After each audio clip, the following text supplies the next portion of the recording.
Good morning, everyone. Buenos días, and welcome to an episode of Coffee Break with Card, La Hora del Cafecito Sister Show. My name is Jasmine Castellano, and I would like to welcome you to the show. Coffee Break with Card is a program dedicated to all those in our community who are living with autism, to their family members, and to all those who support them. So come on in, join us at the table, sign in on the comments section below, and let us know if you're having a cup of coffee with us. Excuse me. In today's programs, we are going to be talking about the transition back to school, what strategies and supports you can use to help your loved one with autism having a successful start to the new school year. Excuse me. So join us. We have a lot to talk about. But first, let me start by introducing our coffee break hostesses today. As I mentioned, my name is Jasmine Castellano, and I am a professional in the mental health field. I am a CARD consultant assigned to the youth group from middle age to young adults. I am a mother of 3, and my little one is diagnosed with autism. I also have Olivia McDonald. Hi, Olivia. Hello, good morning. Good morning. And she's an, excuse me, with my throat today. She's an excellent professional in the field of public health. She is a CARD consultant assigned to the primary age group, and she is the mother of 2, which I just saw them. They're so cute, and has a younger brother diagnosed with autism. Welcome, Olivia. Thank you. It's good to know I'm not completely biased and thinking that they're adorable. No, they are adorable. You guys have no idea. They are so cute. 2 little angels. Oh my gosh. Anyways, so yeah. And Lourdes, she cannot be with us today because she has a previous commitment with work. And but that she definitely will be with us on our next show. And before we get started, we want to review the rules we want to adhere during this programming to ensure a safe environment for us. Keep an open mind and a positive attitude and a respectful language. So, Olivia, do we have anyone in our audience that we can greet? Yes. So once again, our colleague Ema. Good morning, Ema. Good morning, Ema. We have David, Muriel, and and our number one fan, Philomena. Hi. Good morning. Hi, Miss Philomena. Thank you for being with us today.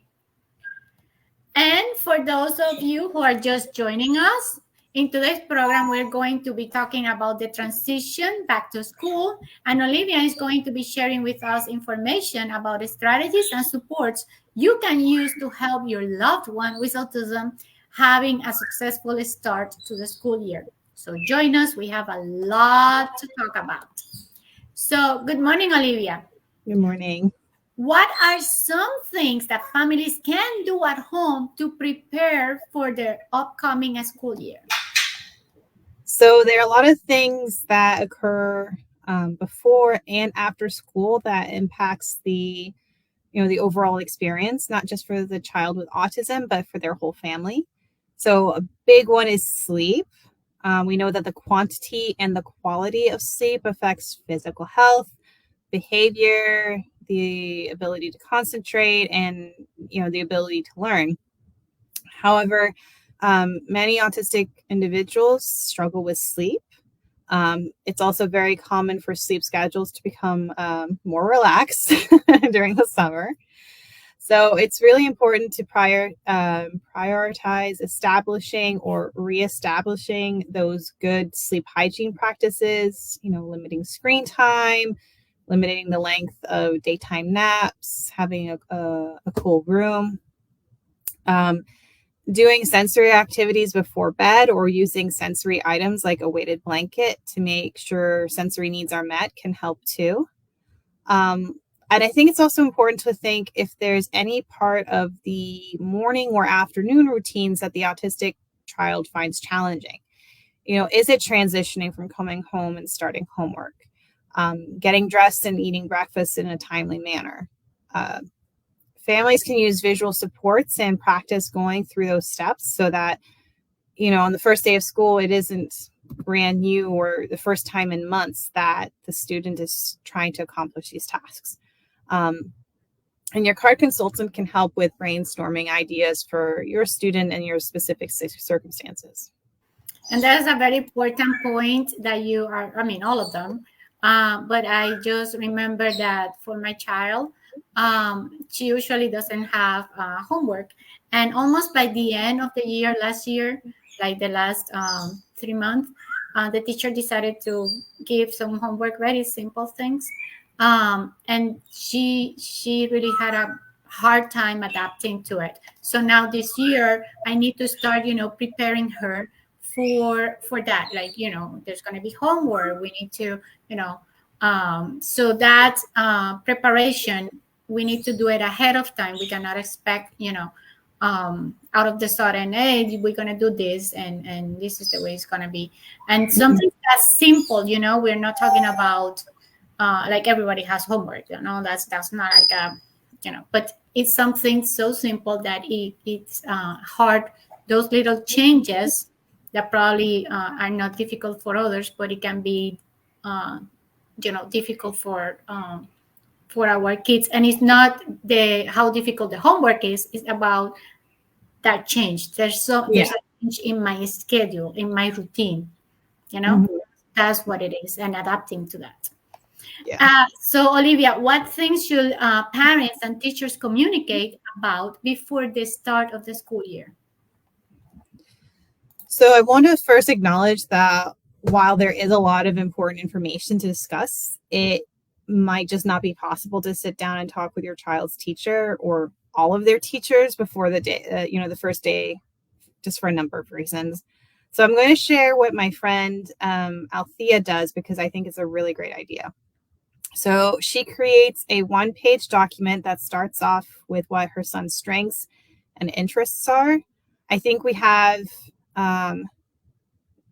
it's sometimes we have like this default of starting off of like, oh, this is where, he or she needs help, or, this is an area he's really struggling, so I think it's really good to start off with the positives.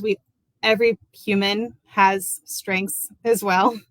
And also what their interests are, so they can really start making a connection. Like, how do I connect and form a relationship with the student?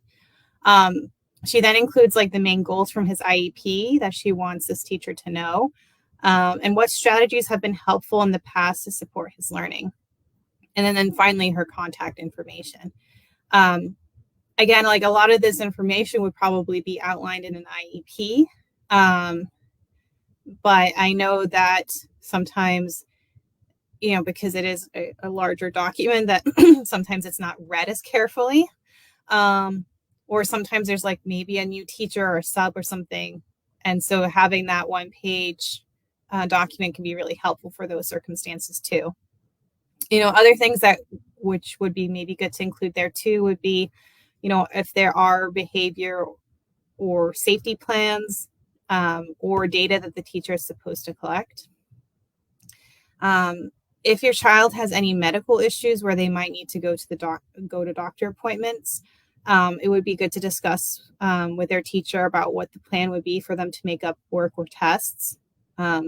Also being clear about what the teacher's expectations are for behavior, especially if it's something that would be challenging for your child, like, staying in line, or maybe staying seated for a certain amount of time, and just expectations in general from the teacher, and so that if there is like an area where you're like, oh, they might need a bit more support, you guys can brainstorm together and have like a solution in place before the start of school. And I want to add that on our Facebook page, CARD Facebook page, We have the positive education planning, which is a guide about what you just talked about, like that information of what to include and what can we provide to the teacher is already there, is outlined for you.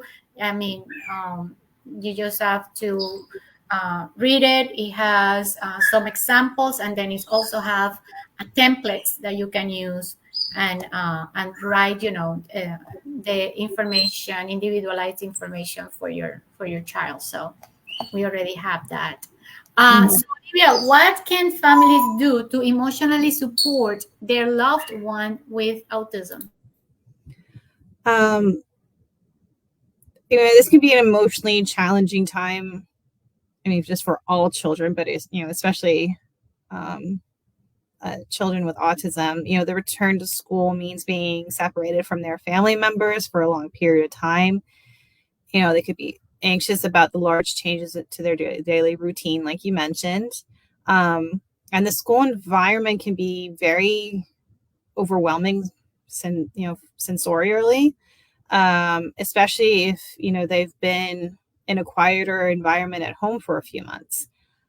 I think most of us can remember a time when we felt really overwhelmed and stressed, and then had other people asking you for a lot of information or asking you to do a lot of things. Um, I know that's a common situation. So I know a lot of moms find themselves in.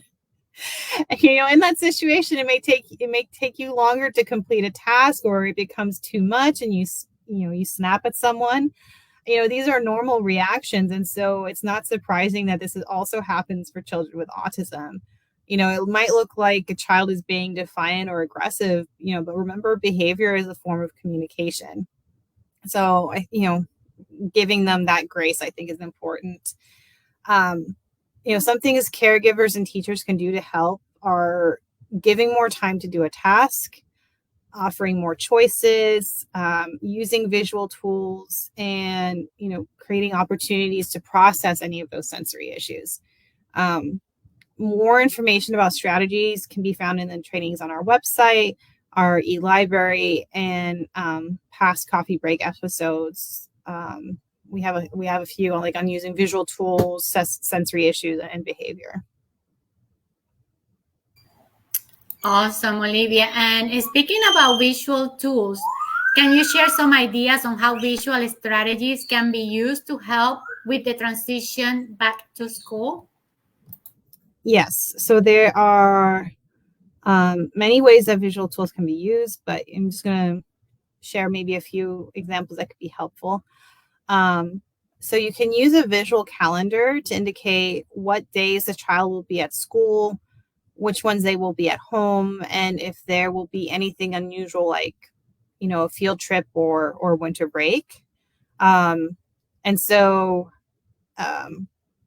if you have like a calendar, you would have like a little visual icon of the school, a visual for school days, and then maybe like a picture of your home, like for the weekends. Or if you have like a doctor's appointment, you can have like a little symbol for that, and that's how that would kind of look. And then as the days go by, you would then cross off. So that will help kind of establish, like, okay, I'm only going to school for so many days, and then I'm going to be back home. And it also helps teach like that idea, that very abstract idea about the passage of time. Similar to following a recipe with pictures for each step, a task analysis can help a child remember all the steps to complete in a given task, and also to keep the correct order of those steps, like getting dressed in the morning or packing up their backpack. Social narratives or social stories provide a description of the events and reactions that might occur in a particular situation. They also remind the child of actions and reactions that are expected of him or her in social settings, as well as how others may feel. So, for example, why are they starting at a new school? Who are their teachers? What they will be doing at school?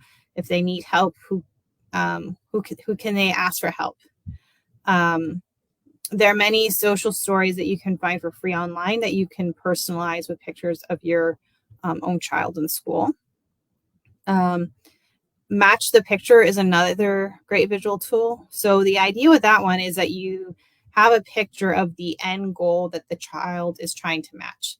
So for example, if they struggle with the concept of being ready for school, because that's very abstract, right? What does being ready mean? And being ready can mean different things for different people, right?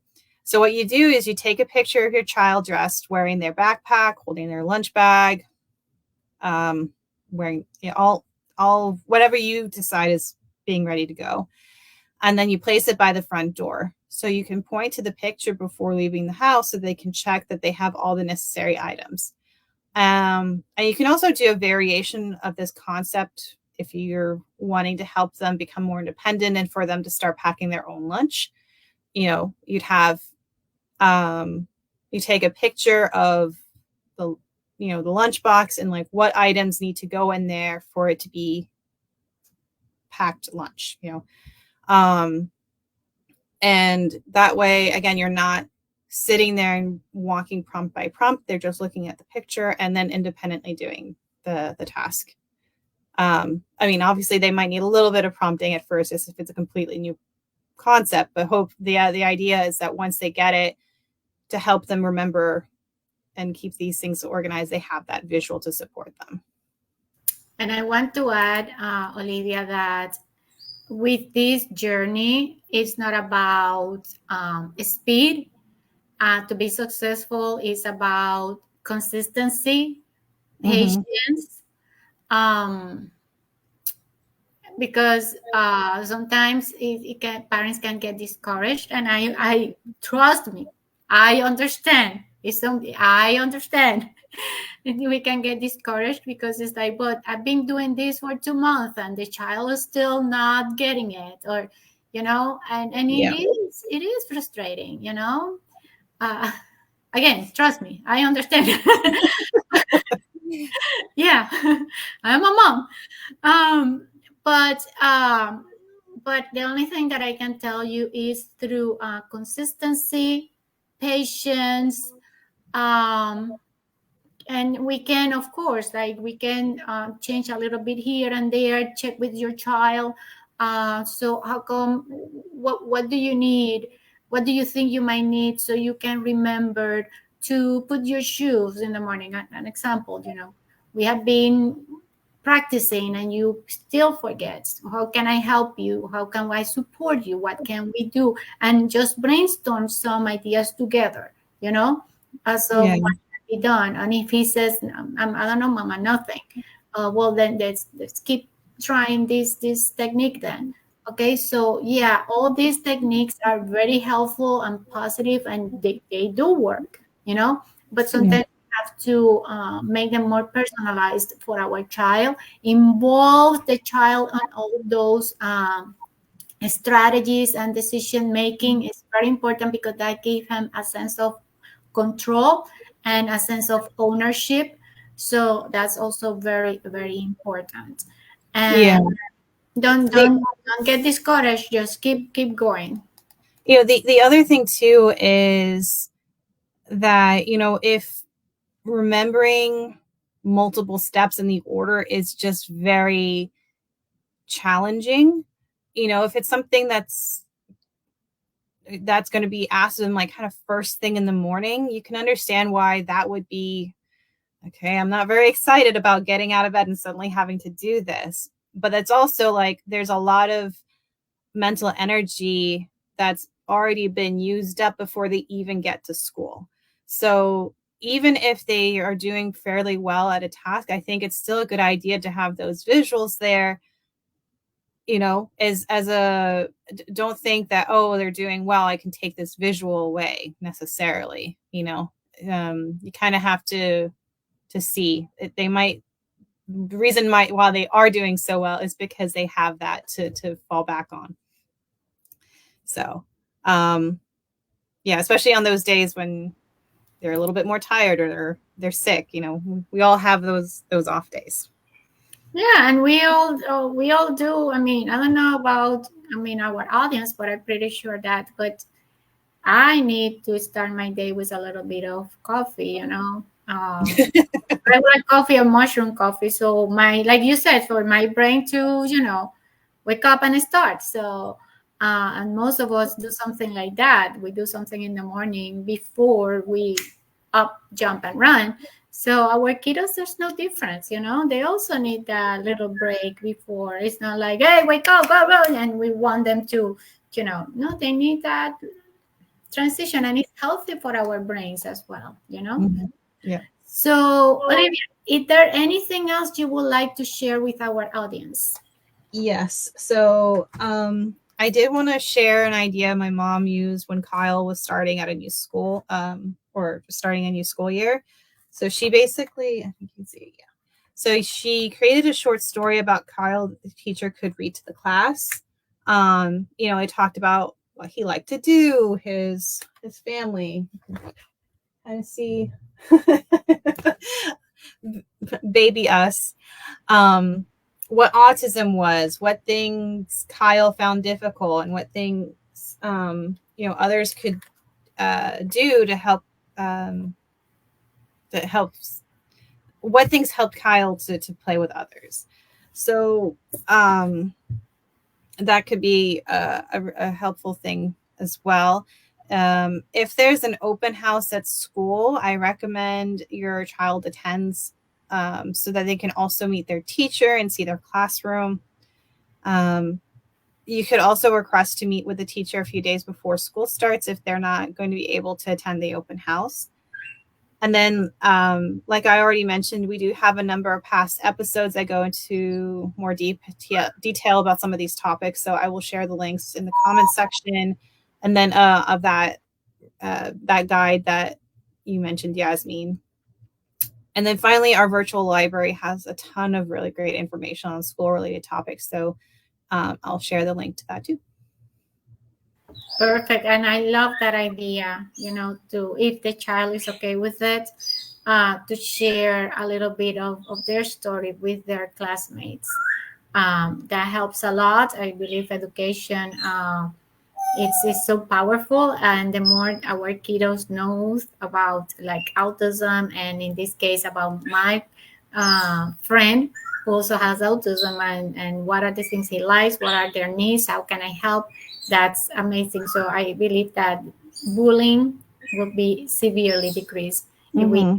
talk more about neurodiverse neurodiversity in our classrooms. But anyway, for those of you who are watching, if you have any questions or comments, just let us know in the section below. And if you are watching this for after we get off the air, we will try to answer your questions, your comments before we go off the air, or through the comments on another program. If we use your comments to make a new episode in the future, we will be sure to give you credit on the air for the coming up with the idea. And we are almost to the end of the show, but I didn't want us to leave without saying thank you to Olivia for sharing this information with our audience. Thank you so much. Very, very You're valuable welcome. You're information. welcome. I also wanted to remind our audience that we are on air every other week. Our next episode will be August 23rd. August 23rd, put it in your calendars. And we will be interviewing Felicia Rahaman about the importance of finding your community and navigating those first steps after a child with autism, or after a child received a diagnosis of autism. So that brings us to the end of the show. But before we go, I want to ask you a little favor, and it's that could you please, on the link that Olivia is gonna put on our page, that if you can do that little survey, let us know how we're doing, give us a like, share the video on your page, Meet us here every other Friday around 10:45. Remember, August 23rd. And so we can share a cup of coffee with you as we spill the beans on important topics related to autism. And until then, we wish you goodbye. Good vibes and hot coffee. Coffee. Bye. Have a beautiful weekend. And I'll see you on August the 23rd. Happy start of the school year, everyone. Yes. Happy start of the school year. Good luck.